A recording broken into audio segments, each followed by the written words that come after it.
Hey guys, after watching the Dr. Z-Man project the other day, I thought I would share my no-bake chocolate peanut butter oatmeal trail bars. They're perfect for hiking. A couple things you're going to need are some mixing spoons, a couple mixing cups. I have a spare cup here because the milk in my recipe is going to be powdered. Hiding behind the Hershey's cocoa powder is some sugar. Of course, I'm using the Thrive instant milk. Quaker old-fashioned oats instant. Some vegetable shortening. I'm using chunky peanut butter. You're going to need a pot for melting everything together, a large mixing bowl, and I use a Silpat silicone non-stick baking sheet. Let's add 2 cups of sugar. After the sugar, we're going to need our 4 tablespoons of cocoa powder. And remember, it doesn't have to be perfect. After that is going to be the half a cup of Crisco, or margarine, or butter, whatever you decided.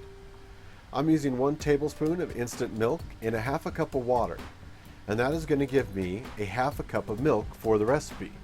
The Thrive stuff mixes up super quick, and it's an easy way for me to have milk around for recipes just like this. Add it all in the pot. There's no need to really stir it up. It'll all melt together once you get it on the heat. Get it to the stove, and we're going for medium heat. It'll keep it from boiling over. While that's heating up, go ahead and get your half a cup of peanut butter. Go ahead and use the same mixing cup so you don't have to wash more dishes.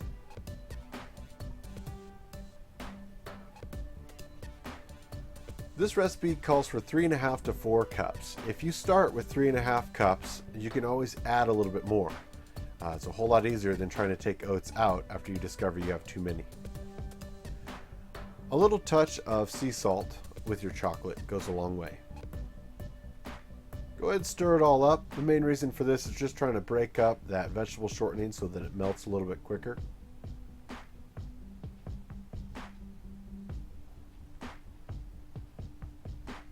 Alright, we're looking for a boil. This is not quite the boil, it's just getting there. This is what you're looking for, the beginnings of a vigorous boil. Start a 1-minute timer. No more, no less.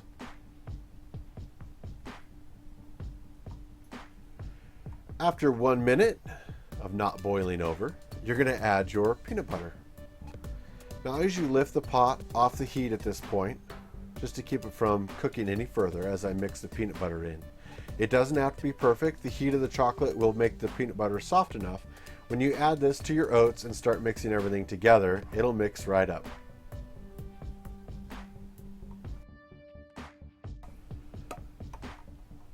Alright, at this point you want to mix it thoroughly. You want to work fairly quickly because as the chocolate cools, it'll want to solidify.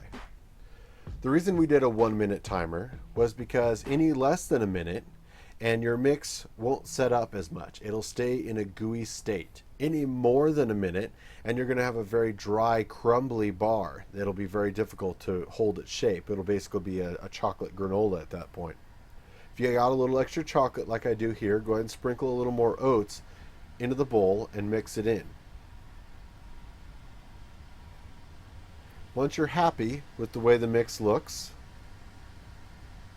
go ahead and spread it out on the cookie sheet or put it in a muffin tins or whatever your shape that you're going for here.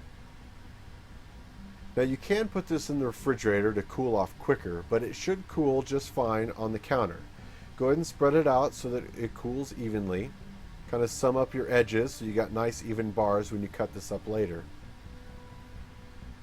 This is when you'll know if you have your mix right, because your chocolate will start to take on a dull sheen. If it remains shiny and soft, your mix is probably too soft and will not hold its shape. So you did not boil it long enough, or you added too many oats.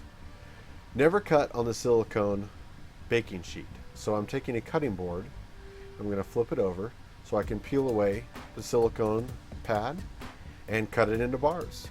If you feel you want to add like protein powder or anything else, be aware that sometimes it does affect the mix and how it holds up. Hope you guys enjoy it. Get out on the trail.